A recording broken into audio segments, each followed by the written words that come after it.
Hey everybody, it's Joe and welcome back. Today we're going to be using our Cuisinart ice cream maker to make mango sorbet with no refined sugar. So you ready? Let's get into this.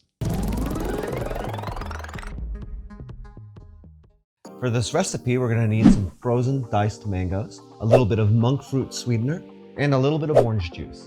Now I'm using Trop 50 orange juice, and the reason I'm doing that is there's no added sugar and it only has 50% of the calories. There are several companies that make orange juice like this, but for me, the Trop 50 is the best tasting. However, we're not using a whole lot of it, and this is making a pretty big batch, so use whatever you like. So let's get these mangoes here into the blender. Pour in our sweetener. Depending on your mangoes, you may or may not need a little bit of extra sweetener. Monk fruit sweetener doesn't have any carbs in it, but keep in mind you don't want to make the flavor too sweet on this either. And we'll throw in some of our orange juice here. And then all we gotta do is blend this up.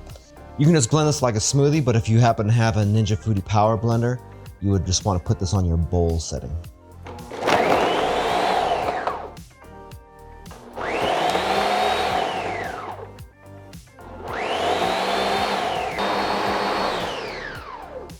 All right, once that's done, we could transfer this over to the ice cream machine. The type of machine I'm using is the frozen bowl type. So basically, this bowl goes into the freezer, and when I'm not using it, I just pretty much leave it in there all the time, so it's always frozen. And all it's gonna do is take the contents of that blender there and just rotate it around in this frozen bowl and freeze it up a little bit more. You'll see that this mango is actually really thick already, but we're just gonna try to firm that up just a little bit more, just so it gets that nice sorbet texture. Okay, let's go ahead and get this in here. If you'd like to make this a little bit more sour, you can add a little bit of lemon juice into the blender when you're blending up, or you can just leave it the way it is in the recipe.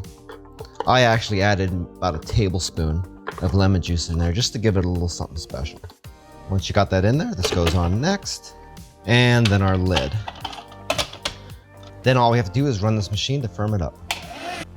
By the way, if this is your first time here and you want to learn some cool new recipes, get some great cooking tips and tricks and all sorts of other kitchen related things, then start now by subscribing to the channel and clicking the notification bell so you never miss a thing. If you want to try out this recipe, all the ingredients and measurements are down in the description of the video, along with the calorie count, the protein, the carbohydrates, and the fat. Okay, and once it's done, we only did ours for about 5 minutes or so. Keep in mind I was using frozen mangoes, so we were already most of the way there anyway. If you're using fresh fruit, then obviously this is going to take a little bit longer.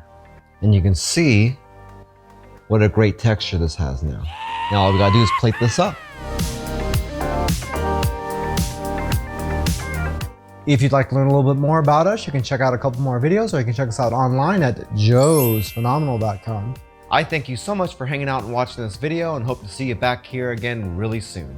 So once again, my name's Joe, and I hope you have a phenomenal day.